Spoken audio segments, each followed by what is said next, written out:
How's everybody doing? It's great to be learning with you on a Tuesday, Yom Shlishi. Let's light up the darkness. Who's in the house on a Tuesday? Steven in New Hampshire, Yosef in New Jersey, Melissa in Great Neck, Joe in the Inland Empire, Karen in Northern California, Sharon in Lebanon, New Jersey, Guy in Ohio, Bella in Florida, Lorraine in Texas, Shandora in Manhattan. I see it comes off the tongue with a rhythm. It's not Shandora in the Bronx. It's in Manhattan tonight. And Tom in PA. Sharon wants to go to Hallel by us. It's awesome. Please come one of these days. Paula, that's what we've been listening to, the Hallel at our show. And Paula in the great Northwest, as well as Alan in New York City, Marjorie in Georgia, excuse me, Marie in Freeport, New York. I don't know if I've mentioned it. It dropped today. It's available. People have been sending their pictures. If you order from Amazon, in most places, it arrived today. And then if you send us a picture, especially if you post a picture of you with your book, we'll send you... Where are they? They're around here somewhere. The autographed book plate. Oh, yeah. These are really cool. See? That'll be with the signature that you can stick right inside the book. Bestseller on Amazon in several categories. Please God, this is what I daven every day. May this book be a Kiddush Hashem that brings people closer to Torah and enables us to give much more tzedakah. We say amen. Okay, our daf tonight is page 152, and we're right at the top of 152 here in Tractate Bava Basra, the 23rd volume of the Talmud, continuing our discussion, which we're going to complete tonight, God willing, of Mishna number 7 here in chapter 9. Just looking forward a little bit, today's Tuesday, Thursday is Thanksgiving. After much thought, I'm going to teach the class on Thursday. I can't teach it at noon like I would like to, kind of the pre-Shabbos schedule, just because I have a commitment in the morning. But I'm going to teach it at 1 p.m., and I'm sure that's not good for a lot of people. You'll be having your Thanksgiving dinner, but I don't want to miss the day, so, just watch the replay when you can. So Thursday at 1 o'clock, and we'll put a reminder on the page. And then Friday, because it's the winter and Shabbos is coming in early on the East Coast, so here I'm trying to be helpful to the people on the East Coast that it won't maybe be so helpful for the 1 p.m. on Thursday, but on Friday, it'll be 11:30, right? Instead of noon Pacific, it'll be a half hour earlier, 11:30 a.m. Pacific. And we'll keep that for, maybe a month or two, just until Shabbos starts a little bit later and kind of ease the Friday pressure, since it's always difficult getting ready for Shabbos on Friday. And this time of year, it just starts so early.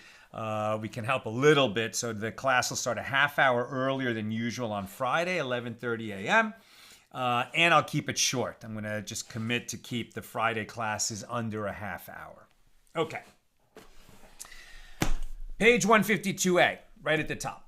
It was stated that the Amoraim disagreed with regard to a deed. So the Amoraim, the sages of the Gemara, later than the Tanaim, the sages of the Mishnah.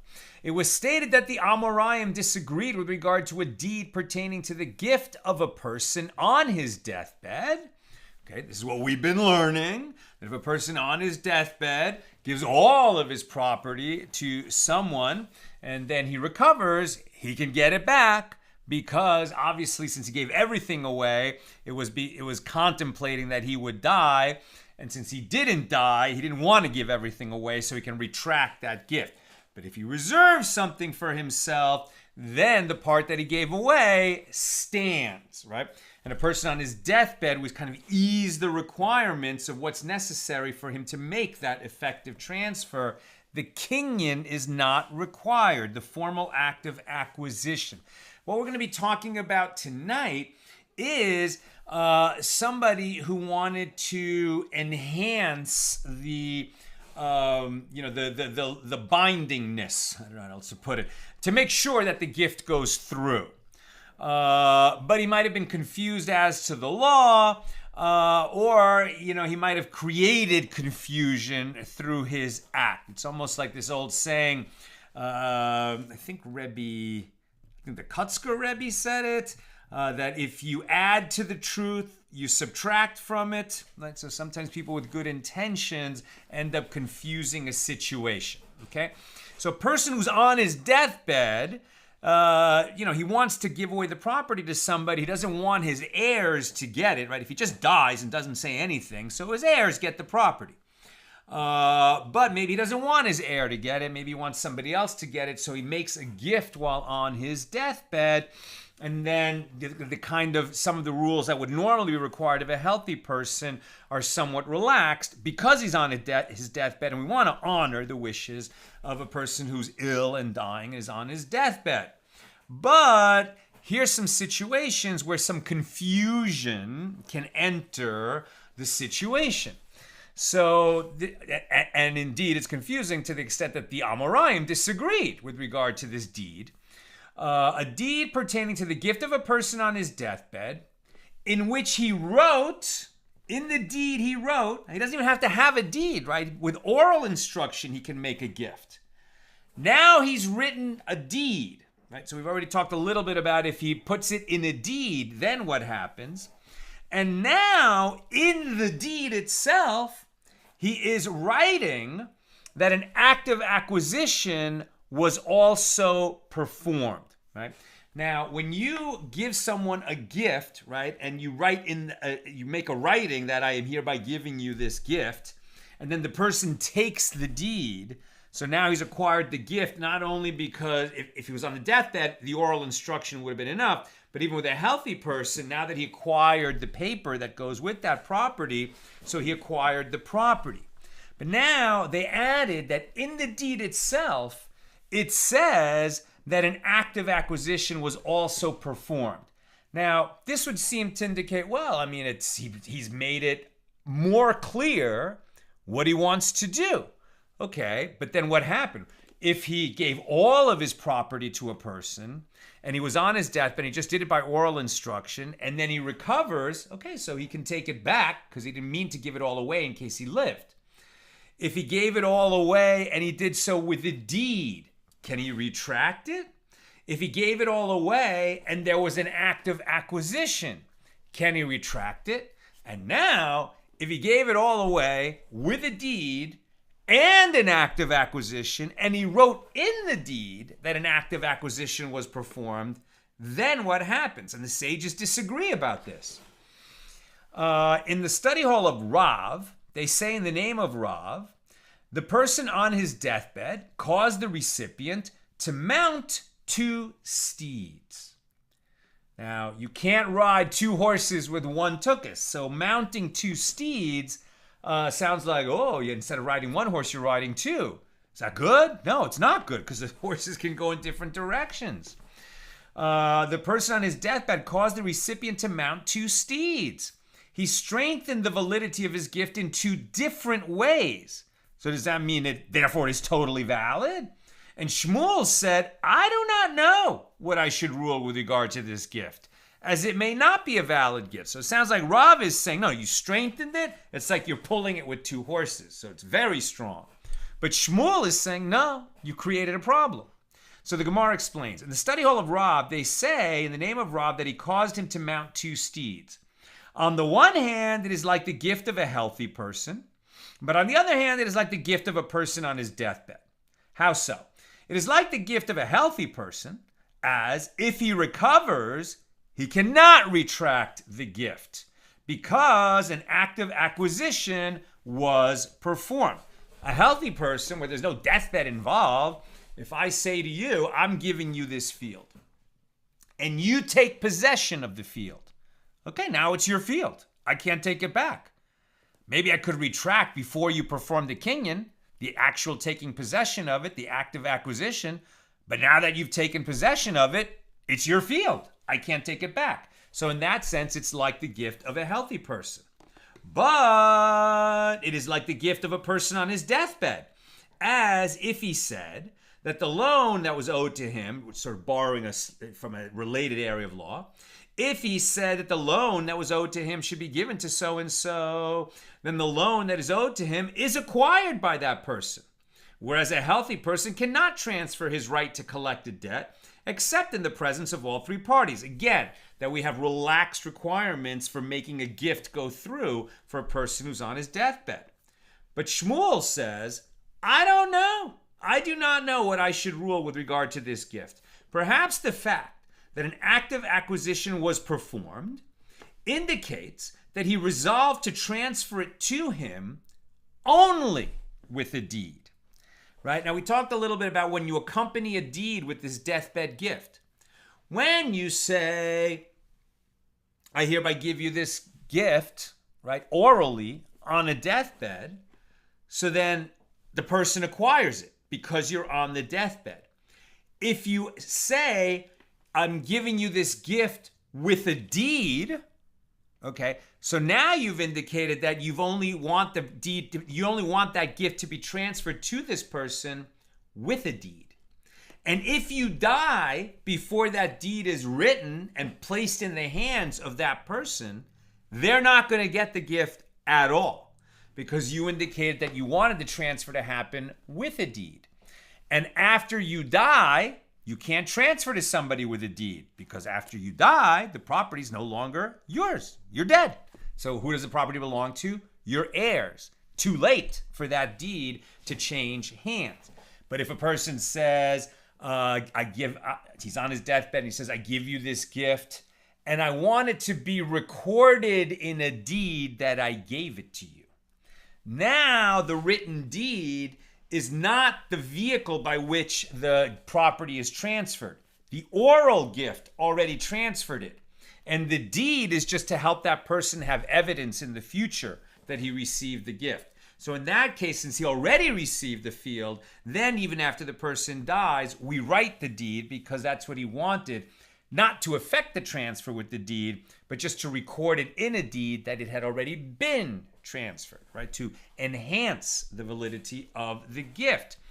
So now we have this question of, did he mean to transfer by way of a deed, or did he mean to simply record in a deed? So Shmuel says, I do not know what I should rule with regard to this gift. Perhaps the fact that an act of acquisition was performed indicates that he resolved to transfer to him only with a deed. Since the kinyan had already been performed, was it already done? But maybe he says, no. I know there was an act of acquisition performed, but I don't want him to get it until, meaning unless, he receives a deed in my lifetime. And if he died before that happened, no gift. The gift of a person on his deathbed takes effect only after he dies, and a deed is not effective if it is delivered only after the death of the owner. Now the Gemara raised a contradiction between this statement of Rav and another statement of Rav, and between this statement of Shmuel and another statement of Shmuel. And this is as Ravin said in the name of Rabbi Abahu, you should know that Rabbi Elazar sent a ruling to the diaspora, meaning from Israel to Babylonia, in the name of our teacher Rav, with regard to a person on his deathbed who says, write a deed and give with it 100 dinars to so-and-so, and he died before the deed was written. Then it is not written and given to that person. And the reason for this is that perhaps he resolved to transfer the gift to him only with the deed, and a deed is not effective if it is delivered after the death of the owner. So, since he might have specified that way, we can't be sure that he wanted the gift given. Therefore, it remains in the estate and goes to his heirs. And Rav Yehuda says that Shmuel says the law is that the deed is written and given to the recipient. And the Gemara concludes the first statement of Rav is difficult, as it is apparently contradicted by the other statement of Rav. And the first statement of Shmuel is difficult, as it is apparently contradicted by the other statement of Shmuel. So the Gemara replies, the apparent contradiction between the first statement of Rav and the other statement of Rav is not difficult. You think that Rav is contradicting himself, but he's talking about two different situations. This statement, that the gift is valid, this is referring to a case where the gift was acquired from the person on his deathbed by means of a kinyan. So there was a gift and it was made with a kinyan, an active acquisition. And so presumably that gift is going to stand even if the person recovers. And that other statement of Rav is referring to a case where the gift was not acquired from him by means of a kinyan, but only by verbal instruction. And therefore, the deed is not written after his death. Right? So if the gift was already acquired, we can write the deed after death because it's only evidence of a gift that was given and a kinyan made, so it was acquired.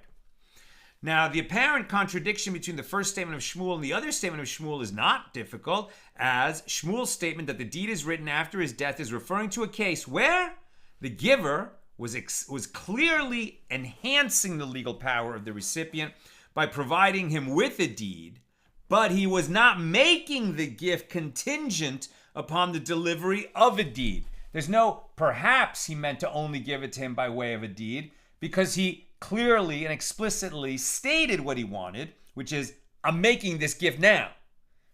And he gets it. And please write up a deed so that there's a written proof of that fact that I already gave it to him. Rav Nachman Bar Yitzchak was sitting behind Rava, and Rava was sitting before Rav Nachman. And Rava asked Rav Nachman, did Shmuel actually say that perhaps the fact that an active acquisition was performed indicates that the person on his deathbed had resolved to transfer ownership of the gift only with the deed, and therefore the gift is invalid, as a deed is not effective if it is delivered after the death of the owner? But doesn't Rav Yehuda say that Shmuel says, with regard to a person on his deathbed who wrote a deed granting all of his property to others, even though they performed a kinyan, if he recovers, he can retract his gift? Now we're on 152b. And the reason for Shmuel's ruling is that it is known that an active acquisition, a kinyan, was performed only due to his expectation of imminent death. Now we saw yesterday that for sure if he says, woe is me, I am dying, so I'm going to give you this property, and the person can even come and perform the kinyan, and now if the guy in the deathbed recovers because he explicitly made it contingent on dying, then even with a kinyan, he can retract. Which would indicate that if you didn't say it explicitly, it was only the fact that he was on his deathbed when he made the gift. If there was no kinyan, for sure he can retract if he recovers. But if a kinyan was made by the recipient, then even if he recovers, he cannot retract it. So this difference of what was the explicit intention goes a long way. So again, the reason for Shmuel's ruling is that it is known that an active acquisition was performed only due to his expectation of imminent death. This ruling indicates that if the giver does not recover, the recipient acquires the gift, and the performance of a kinyan does not indicate that the giver intended to transfer the property only after his death. Rav Nachman indicated the answer to this question to Rava with a gesture of his hand, and Rava was silent. So Rav Nachman is watching this exchange between Rava and Rav Nachman, right? So now Rav Nachman Bar Yitzchak, different Rav Nachman, says to Rava, what did Rav Nachman indicate to you with that hand gesture? And Rava said to him, he indicated that the statement of Rav Yehuda is referring to a case where the giver was clearly enhancing the legal power of the recipient. The giver knew that the gift was being made not by way of a deed. The gift was being made through an oral instruction of a person on his deathbed, and that he asked for a deed to be written just to be evidence of it. He clearly stated that. And that's why we will even write the deed after the person dies, because the recipient already acquired the property while the person on his deathbed was still alive. Now the Gemara asks, what is considered an act of acquisition that enhances the legal power of the recipient? So what is this? Not a deed that enhances the legal power of the recipient, but a kinyan that enhances the legal power of the recipient. Rav Chisda said a kinyan is clearly intended only to reinforce the legal power of the recipient when, for example, the following phrase is written in the deed. And we, the witnesses, acquired it from him by means of a kinyan in addition to this gift. The gift was made and was legally valid by way of an oral instruction of a person on his deathbed.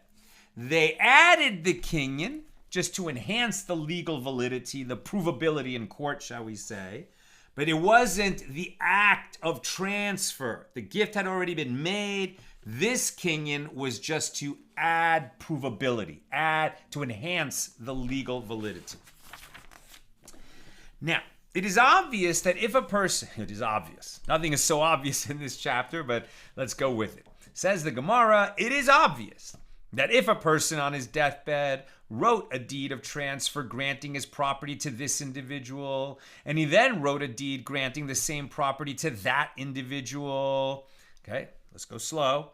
So this is a person who first gifted his property, person on his deathbed, first gifted his property to one recipient, and then he gifted it to another. So the second one contradicts the first. He already gave the property to someone, and now he gives the same property to someone else. What did he do here? Did the first one already get it, and the second statement was meaningless? Or was the second statement a retraction of the first gift so that it could be given to the second person? That's the immediate question. And how was the gift made? Wrote a deed of transfer. Was it delivered? Was it received? Was there a kinyan? Let's keep reading. A person on his deathbed wrote a deed of transfer granting his property to this individual, and then he wrote a deed granting the same property to that individual. This is the case discussed by Rav Dimi.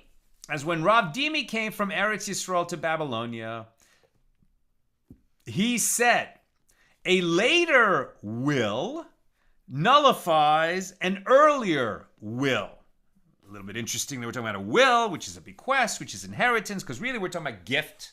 But on a deathbed, the line between gift and bequest is a little bit harder to distinguish. Okay, a later will nullifies an earlier will. So the Amoraim disagree with regard to a case where one wrote a deed of transfer and also conferred possession of the property on this individual, and then he wrote a deed of transfer and conferred possession of the same property on that second individual, right? So he wrote the deed and gave the deed. And he wrote and gave a deed of transfer to the first person, and then he wrote and gave a deed of transfer regarding the same property to a different person a little bit later.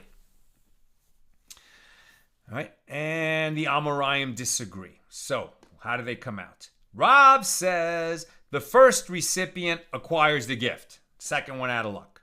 And Shmuel says the second recipient acquires the gift. Gemara explains. Rav says that the first recipient acquires the gift. Since an additional act of conferring possession of the property was performed, the gift is considered like the gift of a healthy person, which cannot be retracted. He not only spoke, I want to give it to him, which we would follow since it's on a deathbed, but he also wrote the deed and gave it to the person. So there was a transfer of ownership, not only through the oral giving of a person on his deathbed, but through this deed of transfer that was given to the recipient. So says Rav, okay, that's it. It's like the gift of a healthy person. It was given, it was received, the property no longer belongs to the guy who's on his deathbed. So whatever he said later about giving it to the second recipient, meaningless because the first recipient acquired. But Shmuel's going to disagree. Shmuel says the second recipient acquires the gift because it is considered like the gift of a person on his deathbed.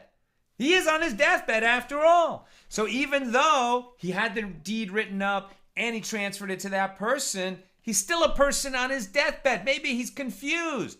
We're just going to go that the overarching principle is person on his deathbed. And he can retract the gift, even if it was made with a deed of transfer and a kinyan, because he's still on his deathbed. And so he decides to give it to the second guy. We give it to the second guy.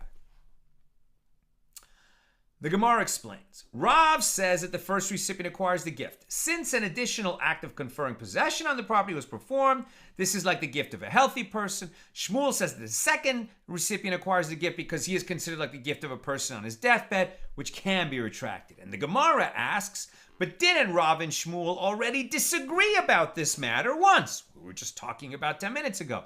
With regard to a deed pertaining to the gift of a person on his deathbed in which it is written that a kinyan was also performed, Rav maintained that the gift cannot be retracted, whereas Shmuel maintained that the acquisition was not effective. So why are we repeating the same debate and the same outcome? Did we already say it? The Gemara replies, no. It is necessary to cite both cases, right? One was what we just were talking about before, is that he gave a deed, and in the deed it was written that the person is acquiring it with a kinyan, that a kinyan was performed. Here we're just saying he wrote a deed and gave it. He didn't write in the deed that a kinyan was performed. So the cases are different, right?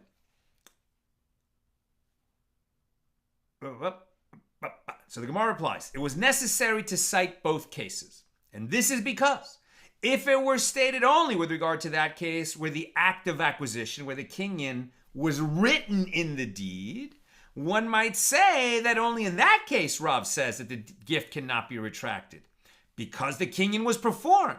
But in this case, where the kinyan was not performed, right? He gave the deed, but maybe there was no kinyan, and maybe giving the deed doesn't count as the kinyan. Maybe it was just written. One might say he concedes to Shmuel. And if it was stated only with regard to this case where he conferred possession of the property on the recipient through a deed alone, one might say that only in this case Shmuel says that he can retract the gift. But in the other case, where the kinyan was recorded in the deed, one might say that Shmuel concedes to Rav that he cannot retract it. Therefore, it is necessary to cite both cases. In Surah, they taught the statements of Rav and Shmuel that way, as we just stated. In Pumbedisa, another city in Bavel, they taught the statements a little bit differently, like this. Rav Yirmiyah bar Abba says, after the death of Rav, the following question was sent from the study hall of Rav to Shmuel. Let our teacher teach us with regard to a person on his deathbed who wrote a deed of transfer granting all of his property to others, and they performed the kinyan. What is the law? Shmuel sent to them, after a kinyan is performed, nothing can affect a retraction of the gift. Now that seems to disagree with what Shmuel said earlier. You can retract.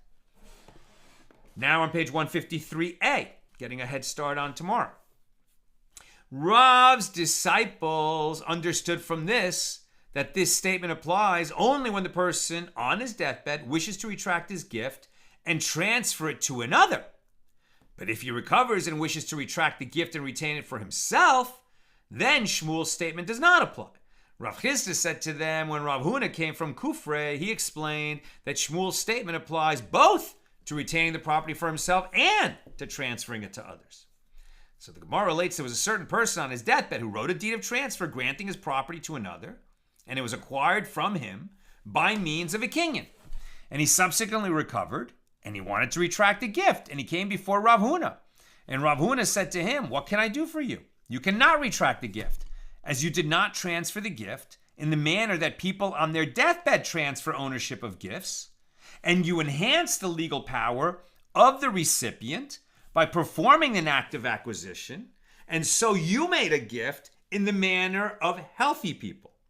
And the gift was given, and it was acquired, and it's gone. You can't retract it now that you recovered from your deathbed. The Gemara relates there was a deed pertaining to a certain gift of a person on his deathbed, in which it was written, now we're introducing a new concept, new language written in the deed. It was written that the gift is given both b'chaim u'v'maves. It was given in life and in death. So they added these words, in life and in death. What do they mean by that? In such a case, Rav says, it is like the gift of a person on his deathbed. And if he recovers, he can retract it. And Shmuel says, it is like the gift of a healthy person. And he cannot retract it. So the Gemara explains. Rav says, it is like the gift of a person on his deathbed. And this can be inferred from the fact that it is written in the deed that the gift is given in death. And this means that the giver is saying to him that the gift should take effect after his death, and that which is written in the deed that the gift is given in life is merely an auspicious omen, expressing hope that the giver will recover, that he will live, that he will recover from this deathbed. And Shmuel says he cannot retract because this is like the gift of a healthy person. And this can be inferred from the fact that it is written in the deed that the gift is given in life. And this means that the giver is saying that the gift takes effect during his life, i.e. immediately, like the gift of a healthy person. And that which he wrote that the gift is given in death is like one who says, from now and forevermore, i.e. that the gift is not retractable. And the sages of Nehardea say the law is in accordance with the opinion of Rav, that in life and in death, what is really operative is in death, meaning it's going to take effect only if I die, and if I don't die, not giving it to you. Right? And in life is the hope that I'm not giving it to you. And so we follow Rav. Rava said, and if it is written in the deed that the gift is given not in life, but during life, changing the preposition from a bet to a mem, right? Mechayim. Then what? Where am I? And if it was written that the gift is given during life and in death, right? Mechayim ube hamaves. So during life and in death, then what? Then the recipient acquires the gift and it cannot be retracted, as this term indicates that the gift takes effect while the giver still lives. During life, I'm giving you the gift during life, while I'm alive, like the gift of a healthy person. Meimar said the law is not in accordance with the opinion of Rava. Rav Ashi said to Meimar, isn't that obvious? As the sages of Nehardea say that the law is in accordance with the opinion of Rav. Meimar replied, lest you say that with regard to the term during life, Rav concedes that the giver intends for the gift to take effect immediately. Meimar teaches us that since the giver also mentioned death, he intended the gift as the gift of a person on his deathbed and he can retract it. And the Gemara relates there was a certain person who wrote in the deed that the gift is given in life and in death. And when he recovered, he wanted to retract the gift. So he came before Rav Nachman in Nehardea. And Rav Nachman sent him to appear before Rabbi Yirmiyah ber Abba in Shum Tamya. And Rav Nachman said an explanation of his actions. Here, in Nehardea, this is the place of Shmuel. Consequently, Shmuel's rulings are followed. And therefore, how can we act in accordance with the opinion of Rav? The law follows Rav, but we, out of respect to Shmuel, follow Shmuel in this region. So, for you to get the ruling that you're looking for, which is according to the generally accepted halacha, go anywhere else. And the court will follow the ruling of Rav. I'm very close to done. Questions or comments, please get them in. The Gemara relates there was a certain woman who wrote in the deed that the gift is given during life and in death. And she came before Rava, and Rava acted with regard to her case in accordance with his halakhic ruling, which Rava we don't follow, right? Rava says we follow Shmuel, but in fact we follow Rav, so Rava's ruling is problematic. So Rava acted with regard to her case in accordance with his halakhic ruling, and he ruled that she cannot retract the gift. So she did not accept the ruling, and she constantly troubled him, saying that he had not judged her case properly. She was right. Rava said to Rav Papa, his scribe, the son of Rav Hanan, go write for her a ruling in her favor. And write in the ruling the phrase, he may hire replacements at their expense or deceive them to get them to return their work. That has nothing to do with the gift of a person on his deathbed. Right? This is something that we learned way back on page 75, which had to do with when you hire workers and the workers know that you are on a time limit and they agree to do the job and then they quit because whatever reason they can get higher paying work somewhere else and they leave you in a lurch. So then you have certain remedies available to you. Has nothing to do with what we're talking about here. But the language of hire at their expense or deceive them, written here, was actually a kind of code from Rava to the next judge that she's going to go appear before. It's almost like they used to have a thing among employers that if you receive a letter of recommendation, a prospective employee brings with him a letter of recommendation from a previous employer and says, yeah, this guy's great.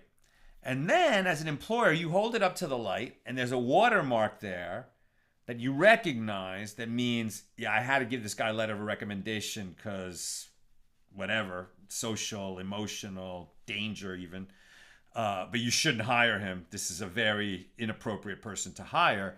And that's written in the watermark, right? And that's what was going on here. Rava was including language in this seemingly favorable ruling that another judge would recognize as, don't listen to her, she's nuts and she's a pest.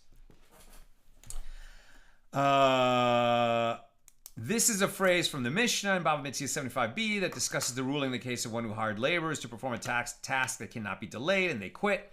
Rav intended this phrase to indicate to the court that the ruling was merely a ruse in order to persuade the woman to leave.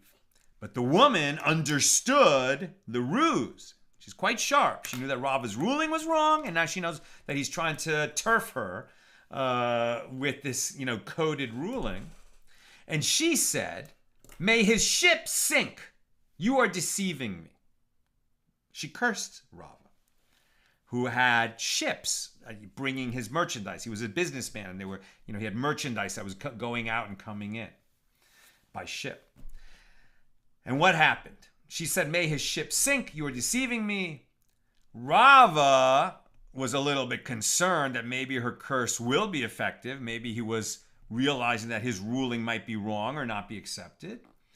And to try to forestall the power of her curse against him, Rava had his clothes immersed in water so that the curse should be fulfilled in this alternative manner. But even so, he was not saved from the sinking of his ship. His ship did sink. He was ruling the wrong way. He tried to turf her with a kind of coded message. She got it. She cursed him, and the curse came true. And that completes our discussion of Mishnah number 7 here in chapter 9. We'll pick it up, God willing, tomorrow at the regular time, 6 p.m. Pacific, with Mishnah number 8. Tomorrow, it's going to be, I'll take questions in a moment, but just a reminder, tomorrow, regular time, Wednesday, 6 p.m. Pacific. Thursday, Thanksgiving Day, special time, 1 p.m. Pacific, an hour later than normal. And then Friday, we'll start the new winter Friday schedule of a half hour early instead of noon Pacific. It'll be 11:30 a.m. Pacific, and I'll keep it short so that, to be mindful of people going into Shabbos early on the East Coast. Okay, Sharon, does a kinyan require witnesses?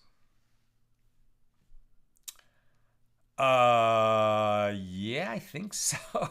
I wish I knew that. I think so. I think the whole concept of the kinyan is that it is witnessed, right? And that's why, when you, you sell a field and the person is not going to be able to take possession of the field, and so you give him a handkerchief, and he takes the handkerchief. So people see that, And so I believe that the kinyan does require witnesses, but I'm not 100% sure. And Sharon, is it ever considered about these 2 consecutive gifts, that person giving away a gift has a lapse in mental competency and gives away the property again without recollection of the prior offering? Wonderful question. I mean, very acute question. I don't know. I mean, the thing is, in all these cases, what we have is vague circumstances, right? The person was not explicit. He was on a deathbed, and he didn't say, listen, I'm giving you this gift because I think I'm going to die, but if I get better, I'm going to keep it. Or I'm giving you this gift, I'm keeping some for myself because I might live, but at this point in my life, I'm happy for you to have it. If I recover, I'll get by with what I kept for myself. You can just have this for good, right? That kind of statement is not made. And we're talking about that kind of ambiguity. I think when we're also evaluating what was meant by these, inadequate statements that were not explicit enough, were not complete enough, is a complete set of facts. And if we're going to talk about cognitive decline and the possibility that this person just did it because he forgot, or just did it because he didn't understand what he was doing, then that's going to have to be taken into account by the court. Just the fact that he forgot might not matter. You know what I mean? Okay, he forgot, but the later gift is going to end up being the one. Or are we going to say he didn't really understand what he was trying to do? It's going to be a whole set of facts that I think the judges are going to have to take into account. That's what I've got for us today. And with God's help, tomorrow, Wednesday, regular time, 6 p.m. Pacific.